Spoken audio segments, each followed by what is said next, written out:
Assalamualaikum warahmatullahi wabarakatuh. Halo guys, perkenalkan nama saya Ariska Tiara Okshifa Putri, bisa dipanggil dengan Ariska atau Tiara.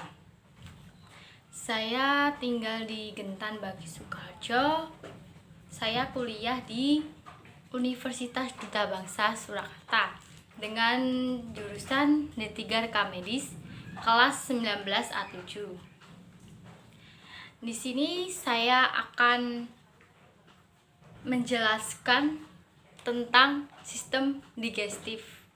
Sebelum saya menjelaskan, tolong like dan subscribe di IG YouTube saya. Di sini saya akan menjelaskan sistem digestif atau sering disebut sebagai sistem pencernaan makanan. Sistem pencernaan makanan manusia meliputi 3: anatomi, alat atau organ pencernaan; fisiologi, proses pencernaan; patofisiologi, gangguan pencernaan. Perlu diketahui semua, makanan terdiri atas karbohidrat, lemak, protein, mineral, dan vitamin. Sebelum kita masuk ke sistem digestif, perlu diketahui digestif itu sendiri mempunyai fungsi sebagai memecah bahan makanan menjadi ukuran yang cukup kecil sehingga bisa diserap dan menembus dinding usus. Sistem pencernaan atau sistem organ dalam manusia berfungsi untuk 1. Menerima makanan, 2. Mencernanya menjadi zat-zat gizi dan energi, 3. Menyerap zat-zat gizi ke dalam aliran darah, 4. Membuang bagian makanan yang tidak dapat dicerna lagi. Saluran pencernaan meliputi 6 bagian, yaitu mulut, kerongkongan, lambung, usus halus, usus besar, rektum atau anus. Ini adalah gambar rongga mulut. Rongga mulut merupakan alat pencernaan makanan yang pertama kali dilalui oleh makanan. Di dalam rongga mulut terdapat gigi, lidah, dan kelenjar ludah.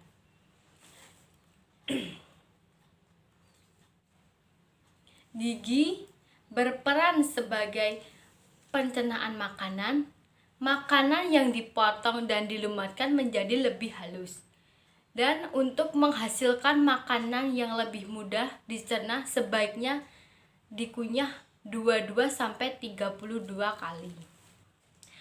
Ludah terletak di rongga mulut yang berfungsi sebagai memindahkan posisi makanan sehingga makanan mudah dikunyah secara merata, membantu proses menelan dan sebagai indera pengecap.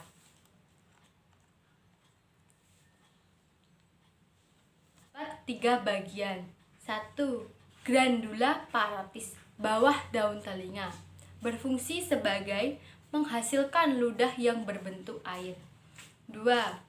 Glandula submaxillaris, samping rahang atas, berfungsi sebagai menghasilkan getah yang mengandung air dan lendir.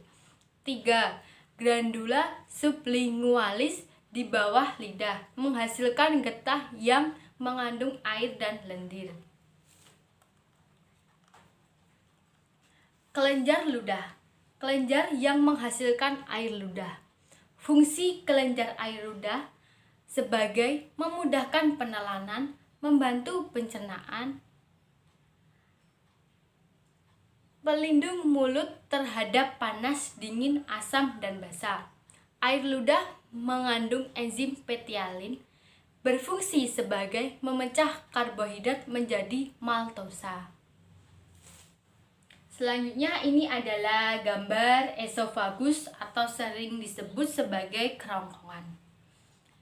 Kerongkongan atau esofagus adalah makanan yang telah dicerna di mulut bergerak menuju ke kerongkongan berbentuk bola atau bolus.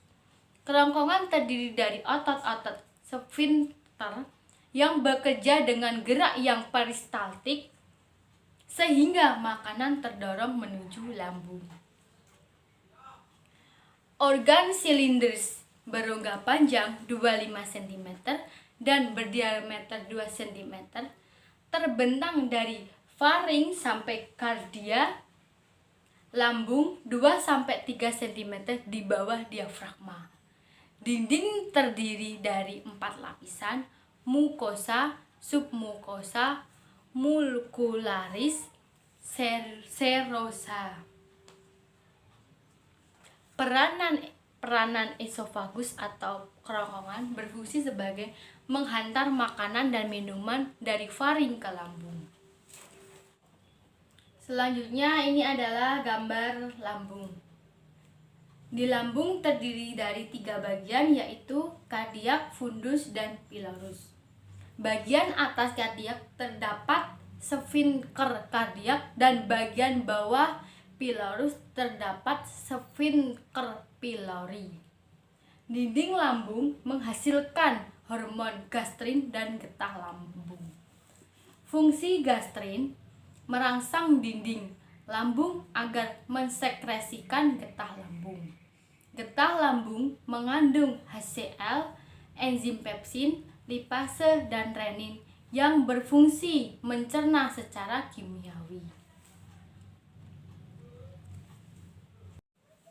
Perlu diketahui sebelumnya, lambung tersusun atas 3 bagian dan mempunyai peranan masing-masing.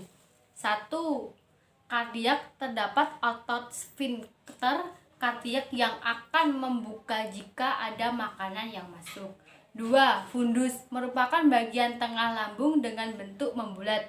3. Pilorus, bagian bawah lambung yang berdekatan dengan usus halus. Di dekat pilorus terdapat sfinkter pilorus yang dapat bergerak secara peristaltik sama dengan pada bagian lambung. Juga terdapat gaster lambung. Sel-sel yang melapisi lambung menghasilkan 3 zat penting: lendir, asam klorida atau HCl, prekursor pepsin atau enzim yang memecah protein. Ini adalah bagiannya lambung.